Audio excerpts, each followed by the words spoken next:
A vida de professor, ela tem um ciclo que é aparentemente igual ano a ano, mas na verdade é bem diferente ano a ano.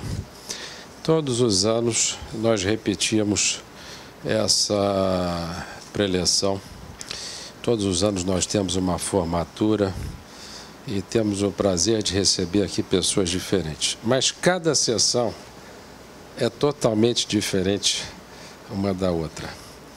Por quê? Porque as histórias das pessoas e as histórias dos alunos são diferentes. As perguntas são diferentes. As aspirações são diferentes. Eu estava aqui me lembrando, no ano passado, se me permitem contar essa história, uma senhora que se sentou aqui nessa primeira fila, exatamente nessa terceira cadeira, e ela prestou atenção o tempo todo, uma senhora já idosa, prestou atenção o tempo todo, eu via que ela estava diligentemente ouvindo tudo que a gente dizia. E eu fiquei observando, quando eu saí, ela fazendo perguntas a várias pessoas e, em determinado momento, ela veio na minha direção para conversar comigo. E ela me falou uma coisa que eu não esqueci, que eu gravei e fiquei muito feliz. Cheguei em casa, comentei com a minha esposa. Ela disse o seguinte: professor, eu queria agradecer a seu trabalho e ao trabalho da sua equipe, porque aqui é tudo coletivo, nada depende de apenas uma pessoa.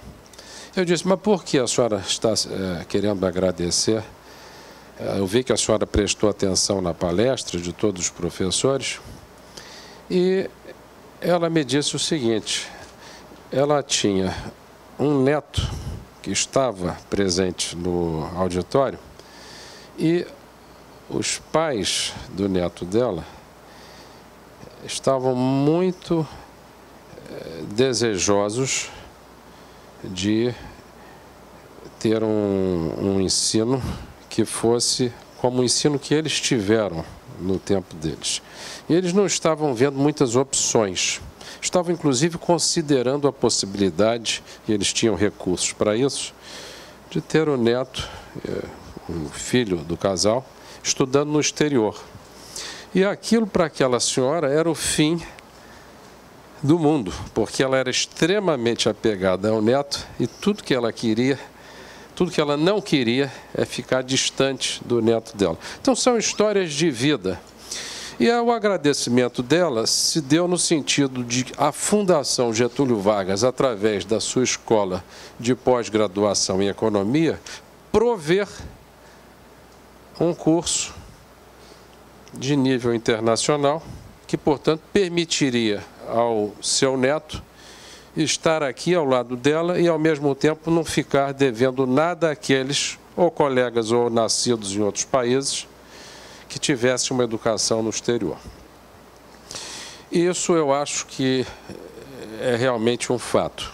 Quer dizer, o André mencionou a questão do intercâmbio e mencionou com muita clareza, porque é muito importante para os nossos alunos, é um rito de passagem cada vez maior nas graduações, passar um tempo no exterior, que é uma coisa importante para a aculturação, coisas assim. Mas o intercâmbio não é só isso. O intercâmbio também se dá internacional, quando os nossos professores têm por obrigação pesquisar e publicar nas melhores revistas internacionais ou nacionais. Através disso, eles têm que interagir com seus pares no resto do mundo, de igual para igual. E mais importante, o que eles ensinam não é baseado num livro-texto que eles leram há 10 anos, que foi escrito há 20 anos e que reflete conhecimentos de 30 anos atrás. O que eles ensinam é baseado na pesquisa que está sendo feita naquele momento. Então, existem dois tipos de depreciação do conhecimento. A depreciação interna, que a gente chama de esquecimento, e a depreciação externa, que ocorre quando o que a gente aprende deixa de valer. A gente aprende um programa, uma técnica, e ela deixa de valer. Bem, nós não podemos fazer muita coisa quanto ao primeiro tipo de depreciação. Cada um tem a sua margem de esquecimento, mas aqueles que continuam lendo e continuam estudando, conseguem driblar essa margem de depreciação. Mas na depreciação externa, que é aquela resultante das técnicas perderem o seu valor, a gente consegue uma vantagem de 30 anos se a gente está ensinando que pesquisa. Então, isso é uma outra faceta também da internacionalização e uma outra faceta do intercâmbio acadêmico. É o intercâmbio de ideias, não é o intercâmbio só de pessoas. E também pessoas que vão daqui para lá, mas pessoas que vêm de lá para cá. Nós tivemos aqui, nos últimos 5 anos, trouxemos 7 agraciados com o Prêmio Nobel em Economia, incluindo o John Nash, que foi aqui uma revolução, porque ele tinha aparecido num filme, aí todo mundo queria tirar foto ao lado do John Nash, infelizmente já falecido, de saudosa memória, e nós trouxemos nos últimos 5 anos 250 pesquisadores dos melhores centros do exterior para cá, da Alemanha, dos Estados Unidos, uma série de países. Então, eu me atrevo a dizer que a perspectiva que essa senhora tinha de ter um curso aqui no Brasil, aqui no Rio de Janeiro, que nada ficasse a dever aos melhores cursos de graduação em economia do planeta, era uma perspectiva válida. E dou como evidência empírica disso a publicação do nosso corpo docente nos melhores e mais prestigiosos periódicos de economia. Um ponto também que ela levantou, porque o casal, pai desse aluno, estava muito preocupado, ela falou: professor, uma das coisas que eles alegam é que eles têm muito medo de greves. Tem greve na Fundação Getúlio Vargas? Eu falei: não, aqui não tem greve, porque se houver greve, eu, como diretor, irei procurar os professores para conversar. Aqui é sempre argumentos de autoridade não são muito bem-vindos aqui. Por quê? Porque argumentos de autoridade têm sempre 2 problemas. O primeiro problema é que sempre existe uma autoridade superior a qualquer autoridade. E o segundo é que ela não obriga a gente a pensar. O argumento que obriga a pensar é o argumento de persuasão. Esse curso ao qual o professor Brade se referiu, de redação, tem uma parte que é voltada para o estudo do convencimento, da persuasão, da negociação. Porque não adianta para os economistas ficar dizendo tem que fazer isso, tem que reduzir o déficit, se não souber a parte processual do problema, se não souber como agir para ter aquilo. Então, nós incluímos todos aqueles quadradinhos iniciais que o professor Braido colocou, de sociologia, de direito, de relações internacionais, até mesmo de teologia, porque é importante, tudo aquilo faz parte da arte de convencer. Um dos cursos utiliza bastante literatura sobre esse assunto, inclusive o célebre gracejo que é feito por Schopenhauer sobre a arte da persuasão. Então, os argumentos são argumentos de persuasão, porque na hora que nós temos um ex-aluno nosso que está lá hoje no Ministério da Fazenda, foi da turma de 86, lembro muito bem quando ele entrou em sala de aula, e o problema dele não é a questão de saber mais macro ou menos macro. O que ele tem que fazer é muito claro. O problema é como persuadir, como chegar lá, né? Senão a gente fica igual ao técnico de maratona que fala: olha, você vai ali, faz o seguinte, corre 40 quilômetros, você vai ver uma opção de bandeirinha branca e preta, tudo que você precisa fazer é chegar lá em primeiro lugar. Não adianta muito. Então, a gente tem que saber também como fazer as coisas. Um outro ponto que essa senhora colocou, e eu me lembro bem, foi a questão do emprego. Mas aí era muito fácil, porque eu vou dizer para vocês, eu como diretor da escola, às vezes me aventuro na tentativa de talvez conseguir um aluno que possa estar interessado em fazer um estágio de pesquisa. Quando eu vou ver, estão todos mapeados, os bancos, o setor público, o setor internacional, FMI, Banco Mundial, todos eles já são conhecidos nos seus nomes, nos seus currículos, quando é possível, pelos empregadores. Então, é muito difícil, até mesmo para atrair para a pesquisa. A Beralda, que trabalha com essa parte de colocação profissional, ela vê que as empresas fazem uma guerra para conseguir empregar os nossos alunos. Por quê? Em primeiro lugar, porque a escola se assenta sobre uma tradição muito grande. Eu costumo dizer, sobre ombros de gigantes, que são os antepassados, que começam lá atrás com Eugênio Goudin, passa por Mário Simons e Roberto Campos, todos que deram aula nessa escola e ajudaram a construí-la, até o meu antecessor que está aqui, o professor Renato Fragelli, que inclusive foi aquele que iniciou o curso de graduação. Então, a parte de emprego é uma parte que realmente não nos preocupa. Existe uma pequena seleção de alunos na escola, que ano a ano, como o professor Braido disse, são apenas 50 alunos que entram, né? E são pouquíssimos frente ao que o país precisa. A quantidade de estudos que o governo, o setor privado nos pede e a quantidade de contatos que eles têm atrás de alunos e sempre perguntando, mas você quer um aluno bom em macro, um bom em micro? Você quer um aluno de... Não, eu quero um aluno que saiba pensar. É sempre uma conversa mais ou menos por aí. Esse saber pensar está mais ou menos ligado, quando o meu colega Luiz Braido falou da questão da matemática. É verdade, a matemática, eu sou engenheiro, depois fui para matemática, para economia. A matemática da economia vai além da matemática da engenharia e há uma necessidade disso, por conta da modelagem, incluindo o ser humano, que se torna muito complexa e muito incerta. Então, há necessidade de um estudo aprimorado de teoria da medida, às vezes análise funcional, processos estocásticos e assim vai.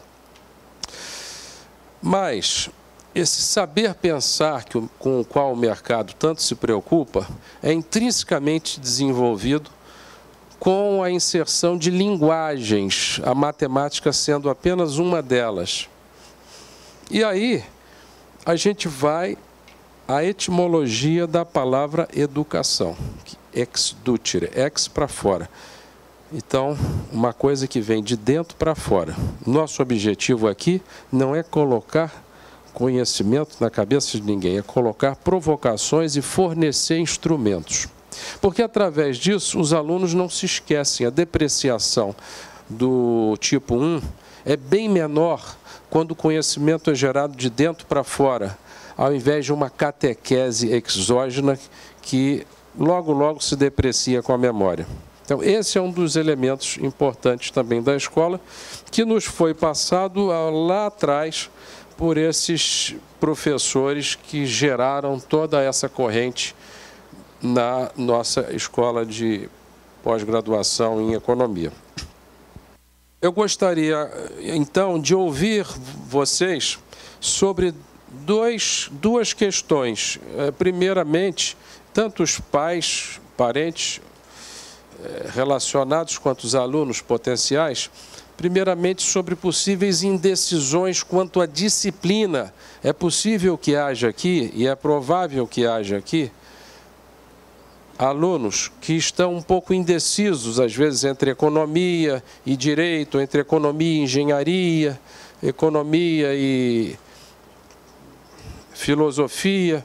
Então, eu gostaria de, conversando com vocês, saber, e por favor, expressem-se de forma bastante informal, quais são aqueles alunos que estão indecisos, que talvez a gente possa, com uma conversa aqui, tentar mostrar como que o curso de economia pode atender aos desejos e aos anseios de cada um.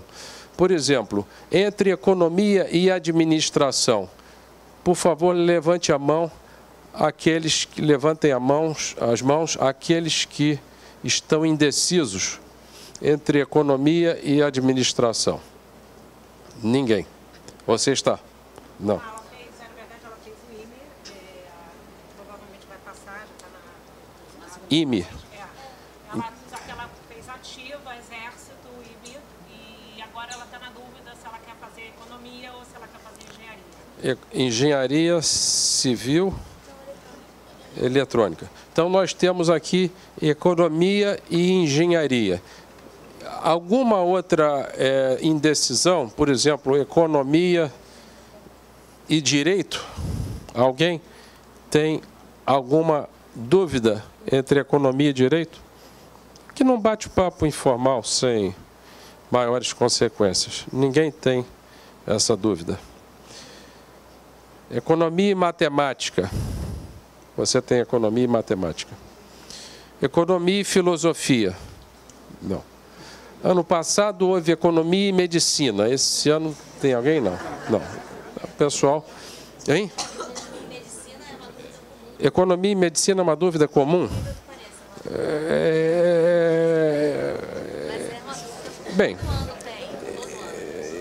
eu não vou fazer preleção sobre gostos, mas eu provoco vocês da seguinte forma. Economia, eu já fui provocado por isso uma vez. Economia é uma ciência ou não é uma ciência? É uma ciência. Alguém acha que é uma quase ciência, porque não é tão exata quanto outras ciências? Ou alguém acha que não é uma ciência? É uma ciência? É uma ciência. Então, isso estabelece, engenharia também tem o seu lado científico, mas isso estabelece uma fronteira entre economia, por exemplo, e filosofia ou teologia, em que você não tem a experiência empírica não circunstancial como base de resposta a questões que possam ser objeto de dúvidas. Então, é importante aqueles que têm alguma indecisão entre economia e economia, eu digo que é uma ciência. Às vezes as pessoas falam, mas não é uma ciência tão exata. Mas isso é porque, em determinados estágios das ciências, as respostas a gente não consegue condicioná-las a todos os fatos. Por exemplo, no século XIX, as pessoas tentavam mensurar, fazer uma teoria para eletricidade estática, e aí passava aquela resina no braço e pegava um papelzinho e via se o papelzinho ficava preso ou não ficava preso. Curiosamente, em alguns dias funcionava, em outros dias não funcionava, o papelzinho caía. Aí as pessoas falam, mas como é que pode? Então isso aqui a gente não vai conseguir modelar. O que estava faltando? Condicionar ou controlar por a umidade do ar, que fazia uma diferença. E isso fazia com que alguns testes fossem de um jeito ou do outro. A mesma coisa acontece com a economia. A gente não consegue ainda modelar adequadamente o comportamento do ser humano. A gente não consegue controlar por todas as atitudes possíveis, nem de um ser humano e muito menos de um conjunto de seres humanos. Então, por conta disso, a economia vai evoluindo pouco a pouco, tentando cada vez mais fazer o que uma ciência quer. O que uma ciência quer? Entender e controlar. Então, a economia tenta fazer isso aos poucos. Agora, para aqueles que estão indecisos entre economia e engenharia, cabe observar o seguinte, eu vou lhe fazer uma pergunta, se me permite, direta. Você tem interesse no comportamento do ser humano? Vou lhe dizer por quê. Quando eu fiz engenharia, o professor só queria saber 3 coisas sobre o ser humano: o peso, a altura e o volume, tá certo? Então, eu, entretanto, notei que eu tinha muito mais curiosidade sobre o ser humano. Tem um grupo conversando, você vai conversar com uma pessoa daquele grupo. o conjunto de cálculos que o seu cérebro faz é absolutamente extraordinário, porque você pode começar a conversa tocando as costas de a pessoa com quem você quer falar, ou a pessoa que está do lado dela, você pode fazer a volta e dar um sorriso. É enorme o número de pensamentos que você precisa fazer nessas circunstâncias. Isso você não vai encontrar também um manual científico para lhe dizer. E se você se perguntar numa forma mais trivial possível, eu indo lá conversar com aquele grupo e abordando aquele grupo, é uma coisa que vale a pena ou eu devo ficar onde eu estou? Não existe manual científico para isso. Então, boa parte das perguntas que a gente faz no dia a dia dependem de coisas que não encontram explicação na ciência. Encontram explicação nos seus gostos, talvez. Mas mesmo esses gostos, você não, às vezes não sabe muito se está mais para o azul ou se está mais para o amarelo. Então, se você tiver curiosidade sobre o ser humano acima ou além de peso, estatura e volume, se você é uma pessoa que gosta desse problema, como eu vou me aproximar daquele grupo, se você, para usar uma palavra do Facebook, curte isso, né? Então, você tem interesses que vão além da engenharia. Isso é muito importante, porque o professor Brade mostrou que em economia você estuda muito aspectos psicológicos do ser humano. Eu gosto muito dos 4 poderes que confere a profissão de economista. Que 4 poderes são esses? O primeiro é o seguinte: houve um economista chamado Abba Lerner, ganhou um prêmio Nobel, que ele disse o seguinte: toda transação econômica é uma solução pacífica para um potencial problema político. Se você tiver, por exemplo, sistema medieval, que não existia um mercado de trabalho, algumas pessoas tinham que trabalhar para outras e não podiam migrar para vender o trabalho para o guild vizinho. Se fizessem isso, poderiam até ser mortas. A invenção dos mercados, que é uma invenção capitalista, é prover um meio fácil de resolver esse tipo de aspirações de cada um de uma forma simples. Isso dá um certo poder à profissão de economia, porque quando você monta uma coisa como uma bolsa de valores, ou quando você monta um sistema de mercados que funcione bem ou coisa semelhante, você está resolvendo pacífica e facilmente potenciais problemas políticos, né? Uma outra faceta da profissão de economia que eu gosto é que a economia lhe permite fazer alocações. Eu gosto, né? Não estou falando dos gostos de outrem. A economia permite fazer alocações no tempo e no espaço. Por exemplo, se o ministro da Fazenda, o dólar hoje está, vamos supor, para fazer uma conta mais ou menos redonda, R$4 por dólar. A imaginar que o ministro, que o câmbio fosse fixo e o ministro falasse assim: não, agora cada real compra $50. Imaginar isso. O que acontece? Um bolsista aqui da fundação, de mestrado, que ganha uma bolsa de R$1.500, ele ia comprar 1.500 vezes... Cada real compra $40, 40 ou 50? 50, 1.500 vezes 50. Ou seja, ele ia ter um poder de compra fenomenal. O que ele está fazendo, esse ministro da Fazenda que fez isso com o câmbio? Ele está fazendo todo mundo mais rico hoje, às custas de um endividamento na conta corrente que vai ter que ser pago pela geração futura. Porque quando todo mundo começa a gastar, só consegue gastar se você emitir um papelzinho dizendo que paga no futuro. Então, enquanto você tem crédito, você consegue fazer todo mundo feliz hoje. Então, a economia tem essa particularidade de permitir trocar presente por futuro. E também passado por presente, na medida que você venda ativos. É uma curiosa peculiaridade da profissão de economia. A economia também tem um terceiro poder que eu acho interessante, que é o poder de resolver questões que já não se resolvem mais de forma bélica. Qual é o maior problema da geração dos meus 4 filhos, e acredito boa parte das pessoas aqui? É um folder fenomenal que eu vi nessa conferência do Tempo, que houve agora. Estava assim, isso lá em Paris, There is no Planet B. A pessoa fez uma composição, não tem plano B, não tem um planeta B.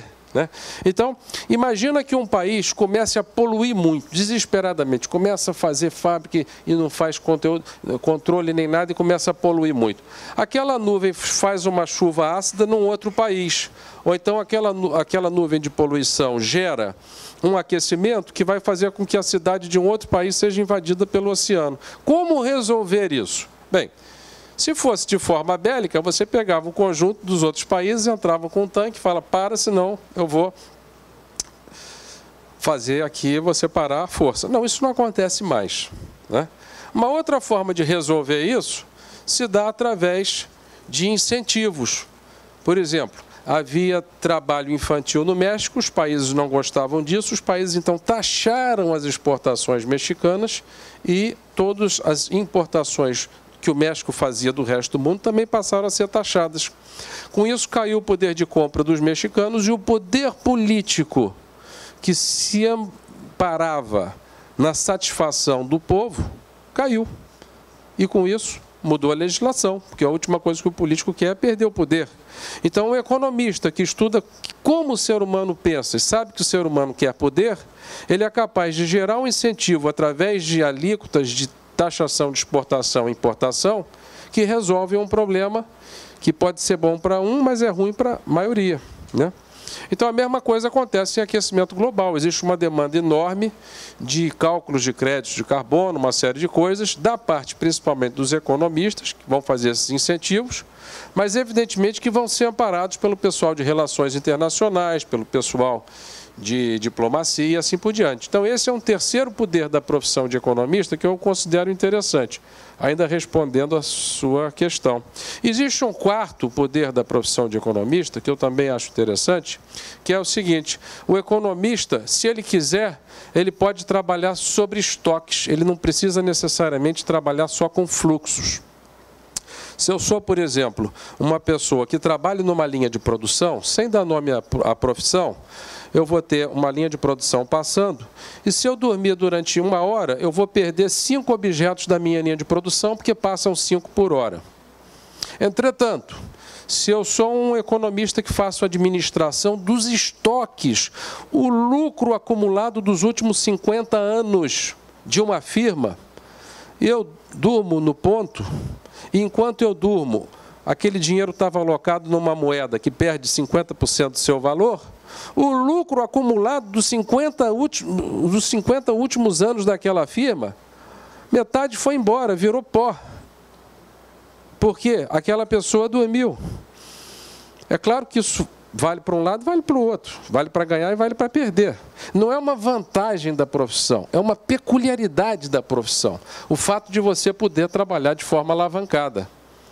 Então, respondendo à sua pergunta, eu vejo essas coisas, e tendo feito engenharia, que eu também gostei muito, mas eu vejo essas 4 questões como instrumentos que, a mim, dado o meu gosto, acho interessante tê-los. Muito obrigado a todos. Vamos para o